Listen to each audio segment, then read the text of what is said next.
Conte de fées en français. Le lion ailé. Il était une fois, vivait dans le pays majestueux d'Afrique du Sud, un lion qui s'appelait Umleo. Et Umleo n'était pas un simple lion. En plus d'être féroce et sacré, il avait des ailes. Pas des ailes couvertes de plumes, mais des ailes comme celles des chauves-souris. Avec une ossature et de la peau très grande, très épaisse et très puissante. Vous pourriez penser qu'une bête aussi magnifique et impressionnante comme Umleo peut faire preuve de gentillesse et d'altruisme. Mais ce n'était pas le cas. Il utilisait sa force à son avantage. Il chassait ses proies pour sa propre satisfaction. Et quand il s'envolait dans les airs, en battant de ses larges ailes, les animaux au sol couraient à toute allure, faisant trembler le sol comme si un séisme le secouait. Chaque jour, un peu plus, la terreur de Umleo s'étendait sur le territoire et les humains n'étaient pas épargnés. Courez! Courez! Très vite, la vaste savane fut désertée par les humains. Ils s'enfuirent tous ailleurs, enfin ceux qui avaient survécu. Maintenant que les humains étaient partis, les animaux devinrent la seule proie d'Umleo, mais aussi des autres prédateurs. L'écosystème de la savane commença à s'épuiser quand le nombre d'herbivores se mit à décliner rapidement. Umleo fut témoin de tout cela, pas du tout affecté par ce qu'il se passait autour de lui. Mais qui est Umleo? Et comment est-il devenu si puissant? Et comment a-t-il acquis ces ailes qui défient les lois de la nature? Pour trouver les réponses à ces questions, il nous faut retourner quelques années en arrière. Quand Umleo n'était qu'un lion, sans ailes, ni courage, ni un nom. Il y avait une part sombre en lui, pas comme les autres lions, et il souhaitait dominer non pas seulement une partie de la savane, mais bien le monde tout entier. Un jour, quand une horde de lionnes venait de chasser un daim, il les rejoignit, mais pour réclamer sa part de la chasse. Cependant, les autres lions et les lionnes rugirent et le chassèrent loin d'eux. Un jour, je régnerai sur ce grand territoire et vous prosternerez tous devant moi. Ce jour-là, je ne ferai preuve d'aucune pitié. Brûlant de rage, le lion regarda de loin les êtres de son espèce finir de dévorer leur proie avant de retourner dans leurs abris. C'est là qu'il décida de s'approcher du daim à attraper, dont il ne restait maintenant plus que les os. La faim le rendit fou, et pour pouvoir le satisfaire un peu, il prit un os et l'emporta avec lui, à la recherche d'un repère, laissant de côté sa fierté, laquelle ne lui avait jamais accordé d'importance de toute façon. Enfin, quand le soleil diminua, il se trouva un repère dans lequel il entra. Il s'était enfin trouvé une maison. Tandis qu'il léchait un bout de son os, un bruit soudain émana des murs en pierre de la grotte. Hein?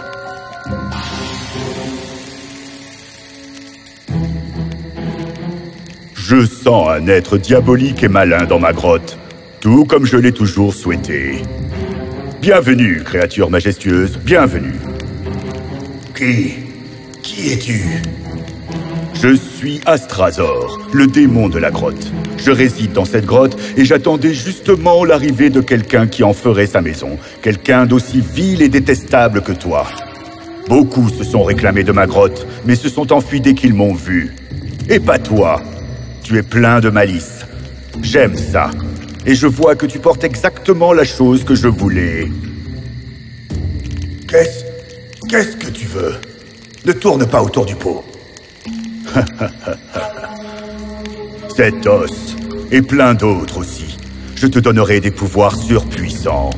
Des pouvoirs qui dépasseront ton imagination et feront de toi le roi de la Terre de manière indiscutable. Et en retour, tu me ramèneras les os des proies que tu chasses. Et c'est tout? C'est tout. Mais assure-toi qu'ils sont toujours intacts. Aucun os ne devra être cassé ou craquelé. Autrement, tes pouvoirs diminueront en conséquence. C'est ce jour-là que le destin de Léo fut scellé.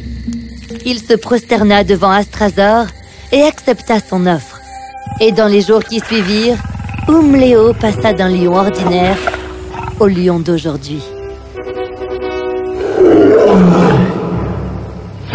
Et tandis qu'il chassait et récoltait des os pour Astrazor, il désigna 2 corbeaux bleus pour garder sa grotte, de façon à sécuriser les eaux et empêcher toute intrusion. Maintenant, dans la savane, vivait un joyeux crapaud qui vivait la vie à fond et ne s'inquiétait jamais de rien.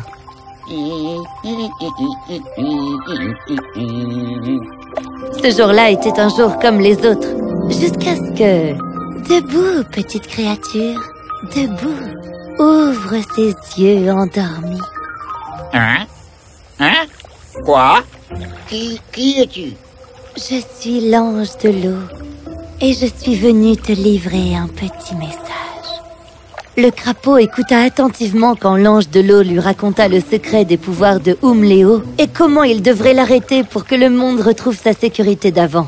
Des os? Vraiment? Oui, le démon de la grotte les accumule pour qu'ils puissent un jour se reconstituer un corps entier. Léo n'est que son pion. Une fois qu'il aura suffisamment d'os, le démon ressurgira et avec lui, l'humanité et le reste du monde périront pour toujours. Mais pourquoi moi? Eh bien, parce que tu n'as peur de rien et tu es intelligent. Ça c'est vrai, ça c'est vrai. Alors vas-y, Léo est parti à la chasse. C'est le moment. Ok. Quand le crapaud atteignit la grotte, il aperçut les corbeaux qui gardaient la grotte. Qu'est-ce que tu fais ici? Tu ne sais pas qui nous sommes. Nous sommes les gardiens de la galaxie. Pas de la galaxie, de la grotte. Ah oui, on est les gardiens de la grotte. On fait le planton pour surveiller les eaux de Léo. Bon, mes gentils corbeaux, je ne faisais que passer. Mais regardez-vous, les gars. Quelle vie horrible. Vous restez plantés là toute la journée. Et vous n'utilisez même plus vos jolies ailes pour voler. À ces mots, les corbeaux se regardèrent. Je vais vous dire un truc. Allez faire un petit tour dans les airs pour étirer vos ailes. Je reste ici et je surveille les eaux à votre place. Tu ferais ça pour nous? Bien sûr. Je sais que vous en avez envie. Vous avez juste peur de ce lion ailé. Tu as lu dans nos pensées. Merci, mon ami. On t'en devra une. Et là-dessus, les corbeaux sortirent leurs ailes et s'envolèrent. Prenez votre temps. Prenez tout le temps que vous voulez. Je suis là pour vous. Et dès que les corbeaux s'éloignèrent, le crapaud entra dans la grotte. Qui es-tu? Où sont les corbeaux? Je n'ai pas le temps pour les présentations, vois-tu? Alors je vais aller droit au but. Et sur ces paroles, il sauta allègrement sur les eaux, détruisant la colline d'os, les brisant et les écrasant les uns contre les autres.